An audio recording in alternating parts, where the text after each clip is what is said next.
Revue de presse présentée par Julien Cheïda. Bonjour Julien. Bonjour Philomé. On commence cette revue de presse avec cette page qui se tourne plus d'un siècle et demi.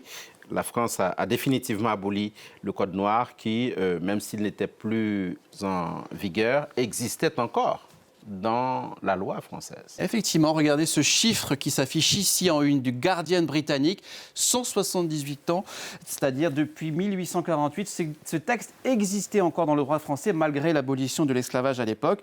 Texte qui, à la surprise générale, était officiellement encore en vigueur. On a été tous surpris ici à la rédaction de France 24 et il existait encore dans le droit français. Évidemment, il n'était plus appliqué depuis cette époque. C'est un vote symbolique. Regardez, c'est ce que nous dit ici le journal martiniquais France Antilles. Vote symbolique peut-être, mais qui en dit long. Pourquoi ? D'une part, parce que ce texte a été abrogé à l'unanimité de l'Assemblée nationale.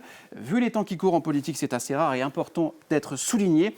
C'est aussi un texte qui était en vigueur depuis, je cite, 1685, qui a été voté sous Louis XIV. Texte qui aura résisté à toutes les révolutions en France et qui réglementait dans les moindres détails la condition d'esclave dans les colonies françaises de l'époque. C'est aussi, nous dit Vue de Suisse, la fin d'un vestige anachronique et aussi raciste. C'est ce que nous dit ici le quotidien francophone Le Temps. Ce racisme qui serait l'une des origines des mouvements du racisme connaît encore aujourd'hui malheureusement la société française. Ce vote, Philomé, a aussi un écho extrêmement important outre-Atlantique du côté des États-Unis. Regardez, c'est ce que nous dit ici le Washington Post. Écho aussi important aux États-Unis, qui, on le sait, pays qui a aussi un lourd passé esclavagiste. Avec ce vote, retour en France, l'Hexagone regarde dans le miroir de son propre passé. C'est ce que nous dit ici un philosophe sénégalais qui a été interrogé par nos confrères de Radio France Internationale. Il y a le symbole, mais aussi la question des réparations éventuelle qui a été abordée récemment par Emmanuel Macron. Alors, on n'y est pas encore, mais selon cet intellectuel, il y voit l'incarnation d'un pays qui ose enfin se regarder en face, même quand il s'agit de son visage le plus sombre. On parlait d'un symbole, c'est le cas pour certains.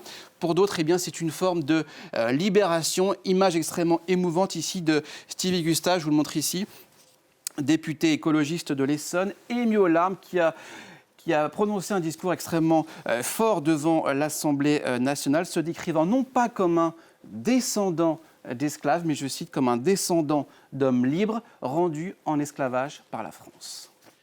La presse également, Julien Cheïda, revient très très largement sur cette vague de chaleur qui touche une bonne partie de l'Europe occidentale. En France, cet épisode caniculaire met en lumière certaines inégalités sociales. Effectivement, regardez, c'est un dossier à lire ici dans le quotidien La Croix, canicule à tous les étages, avec cette illustration à Lyon, dans le 3e arrondissement de la ville, dans un immeuble défini par le quotidien comme une sorte de bouilloire thermique, comprenez, mal isolé et surtout pas du tout adapté aux conséquences du réchauffement climatique. Regardez dans les faits, vous avez ici différents habitants. Vous avez Chloé, 36 ans, aide-soignante, qui est ici, qui était hier en journée de repos.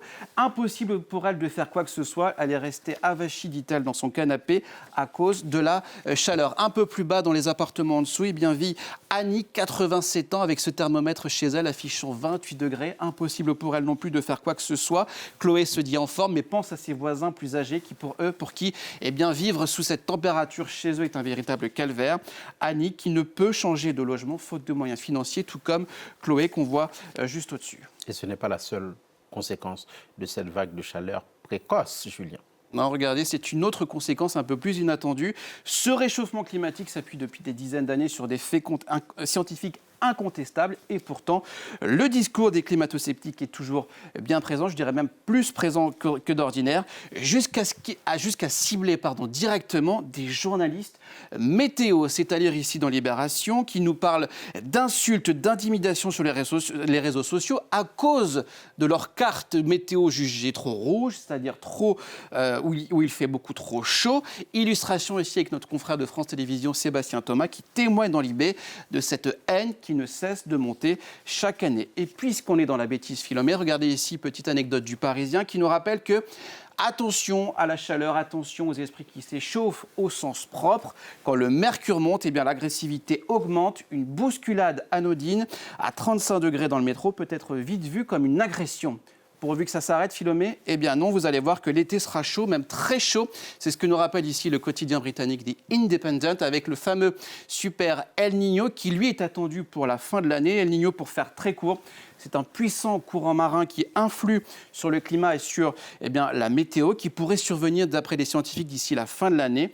On dit déjà, selon les experts, que 2027 sera une année record en termes de hausse de température. Et cette vague de chaleur a des conséquences également, Julien Cheida, sur des cours de tennis, à Roland-Garros par exemple, avec 2 scénarios bien différents.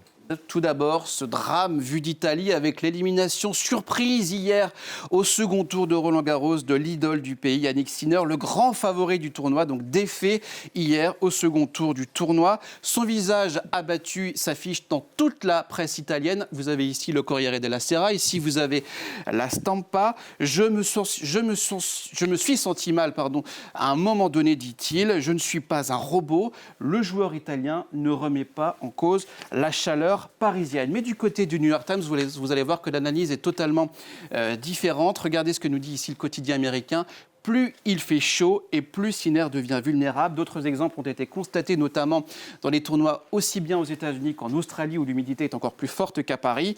La Fédération internationale de tennis va bien devoir modifier ses règles de jeu pour que les joueurs puissent s'acclimater en fonction de la température qu'il fait. La santé, nous dit le quotidien, et le sport priment avant tout sur le business. Vous vouliez aussi revenir sur un autre coup de chaud, mais au sens métaphorique du terme. Regardez ce que nous dit la une de l'équipe ici, vous allez le voir. Terre de feu, avec ce petit jeune de 17 ans, un Français qui a mis le feu donc, sur le court de Suzanne Lenglen hier. Moïse Kouamé, qui était encore inconnu jusqu'à aujourd'hui, s'est qualifié pour le premier tour hier après un match dantesque en 5-7. Tant mieux pour la France, mais attention à ne pas s'enflammer trop vite comme a tendance à le faire la presse hexagonale après cet exploit. On a déjà vu des espoirs français trop vite se brûler les ailes. Merci beaucoup, Julien Cheida, pour cette revue de presse qu'on peut trouver sur le site France 24.